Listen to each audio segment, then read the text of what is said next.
नमस्कार,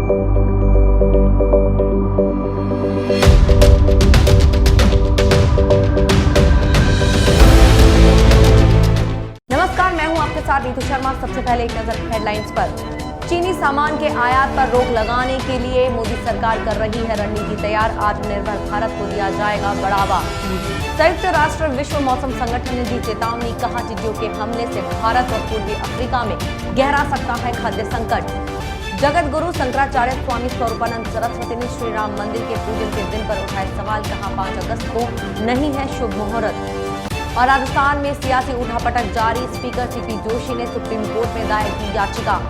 देश भर में चीनी सामान के खिलाफ प्रदर्शन होने के साथ ही मोदी सरकार भी आत्मनिर्भर भारत को बढ़ावा देने और चीनी प्रोडक्ट के आयात पर रोक लगाने के लिए कई तरह की रणनीति तैयार कर रही है। मोदी सरकार ने चीनी निवेश और चीनी सामान के आयात पर धीरे धीरे शिकंजा कसना शुरू कर दिया है। इसके तहत अब सरकार चीन से आयात किए जाने वाले कई रोजमर्रा के सामानों पर भारी भरकम टैक्स लगाएगी, जो अगले 5 साल के लिए लागू रहेंगे। इसके साथ सरकार ने चीन से आयात होने वाले प्रोडक्ट पर पूरी तरह पाबंदी लगाने के लिए इन्हें 2 कैटेगरी में बांटा है, जिस पर तेजी से काम किया जा रहा है। सूत्रों से मिली जानकारी के अनुसार जितने भी सामान इंपोर्ट करते हैं उन्हें सरकार ने 2 कैटेगरी में बांटा है। साथ ही सरकार ने इन दोनों के लिए अलग अलग रणनीति तैयार की है। पहली कैटेगरी में कम कीमत, ज्यादा वॉल्यूम वाले आइटम जैसे रोजमर्रा में उपयोग होने वाले सामान, किचन में उपयोग होने वाले प्रोडक्ट, स्टेशनरी आदि, ये ऐसे आइटम है जो वैल्यू टर्म में काफी कम होते हैं लेकिन वॉल्यूम टर्म में बहुत ज्यादा है। इन्हें लो वैल्यू हाई वॉल्यूम कहा जाता है, जिसके लिए सरकार ने 5 रणनीति तैयार की, जिस पर काम भी शुरू कर दिया गया है। संयुक्त राष्ट्र विश्व मौसम संगठन ने चेताया है कि भारत पाक के कुछ हिस्सों और पूर्वी अफ्रीका में खाद्य संकट गहरा सकता है। जलवायु परिवर्तन के कारण टिड्डी दल का हमला खाद्य सुरक्षा पर गंभीर खतरा पैदा कर रहा है। बता दें कि हाल ही में राजस्थान, मध्य प्रदेश और गुजरात के 2 दर्जन से ज्यादा जिलों में टिड्डियों का एक बड़ा समूह आक्रामक ढंग से हमला कर चुका है। संयुक्त राष्ट्र की इस विशेष एजेंसी ने कहा कि जलवायु परिवर्तन के तहत रेगिस्तानी क्षेत्रों में तापमान, वर्षा बढ़ना तथा उष्ण कटिबंधीय चक्रवातों से तेज हवाएं चलना कीट प्रजनन, विकास और प्रवास के लिए एक नया वातावरण प्रदान करती है। हाल ही में भारत के 3 राज्यों के कुछ हिस्सों, इसी साल फरवरी में पाकिस्तान में भी टिड्डियों ने बड़ा हमला किया था। पाक को देश में आपातकाल तक लगाना पड़ा। WMO ने इस पर गहरी चिंता जताई है। वैज्ञानिकों का कहना है कि जलवायु परिवर्तन के लिए कोई एक कारण जिम्मेदार नहीं है। टिड्डियों के बढ़ते प्रकोप के पीछे हिंद महासागर का गर्म होना, तीव्र व असामान्य उष्ण कटिबंधीय चक्रवातों की भूमिका, भारी वर्षा और बाढ़ ने महत्वपूर्ण भूमिका निभाई है। जगत गुरु शंकराचार्य स्वामी स्वरूपानंद सरस्वती ने श्री राम मंदिर के शिलान्यास के लिए 5 अगस्त के मुहूर्त पर सवाल उठाया है। उन्होंने कहा कि कोई कार्य उत्तम कालखंड में शुरू किया जाता है। 5 अगस्त को दक्षिणायन भाद्रपद मास कृष्ण पक्ष की द्वितीया तिथि है। शास्त्रों में भाद्रपद मास में गृह मंदिरारंभ निषिद्ध है। उन्होंने कहा कि विष्णु धर्म शास्त्र के अनुसार भाद्रपद मास में किया गया शुभारंभ विनाश का कारण होता है। दिव्य वल्लभ ग्रंथ में भी कहा गया है कि भाद्रपद में किया गया ग्रहारंभ निर्धनता लाता है। वास्तु प्रदीप भी यही कहता है। वास्तु राजवल्लभ के अनुसार भाद्रपद का आरंभ शून्य फल देता है। शंकराचार्य ने कहा कि अभिजीत मुहूर्त होने के कारण इसे शुभ मुहूर्त मानना भी सही नहीं है। मुहूर्त चिंतामणि के विवाह प्रकरण में बुधवार को अभिजीत निषिद्ध है। कर्क के सूर्य में रहने तक सिर्फ श्रावण मास में शिलान्यास हो सकता है, भाद्रपद में नहीं। काशी विद्वत परिषद के मंत्री प्रोफेसर रामनारायण द्विवेदी ने बताया कि हरिशयनी एकादशी से देवोत्थान एकादशी के बीच विवाह आदि मंगल कार्य करने का निषेध है, लेकिन पूजन आदि धार्मिक कार्यों पर रोक नहीं है। राजस्थान में सियासी उठापटक जारी है। वहीं राजस्थान की सियासी जंग अब सुप्रीम कोर्ट के दरवाजे पर पहुंच गई है।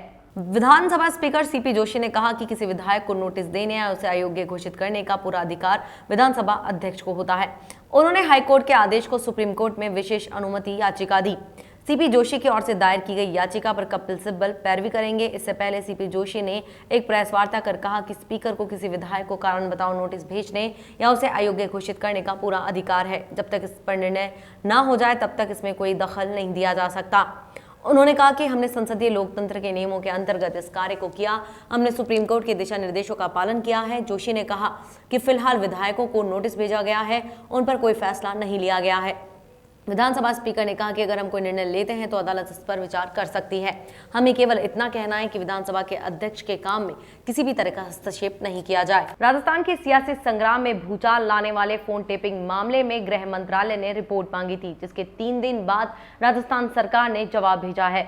गृह विभाग, एटीएस और पुलिस मुख्यालय के अधिकारियों ने रिपोर्ट तैयार की है। केंद्र को भेजे गए जवाब में कहा गया कि फोन टेपिंग में राज्य सरकार की कोई भूमिका नहीं है। गृह सचिव ने फोन टेपिंग की कोई अनुमति नहीं दी। मुख्य सचिव और गृह विभाग के अतिरिक्त मुख्य सचिव भी फोन टेपिंग मामले पर अनभिज्ञता जाहिर कर चुके हैं। गृह सचिव के स्तर से भी फोन टेपिंग की स्वीकृति नहीं दी गई है। गृह सचिव को भी इस बात की जानकारी नहीं है कि फोन टेपिंग हुई। केंद्रीय गृह मंत्रालय को भेजे गए जवाब में कहा गया है कि फोन टेपिंग में सरकार पूरी प्रक्रिया की पालना करती है। गृह सचिव से अनुमति लेने के बाद ही पुलिस फोन टेप करती है। उल्लेखनीय है कि केंद्रीय गृह मंत्रालय ने इस मसले पर राज्य सरकार से 10 से ज्यादा बिंदुओं पर जानकारी मांगी थी। विधायकों की खरीद फरोख्त को लेकर ऑडियो क्लिप वायरल होने के बाद राज्य सरकार पर फोन टेपिंग को लेकर सवाल उठने लगे थे। इसके बाद गृह मंत्रालय ने मुख्य सचिव को नोटिस जारी कर जवाब मांगा था। नोटिस में कहा गया था कि मंत्रालय को शिकायत मिली कि संजय जैन की फोन टेपिंग नियमों के खिलाफ हुई है। यह भी पूछा गया था कि फोन टेपिंग के नियमों के तहत की गई। जैन को इस ऑडियो मामले में दलाल माना गया और वह अभी गिरफ्तार है।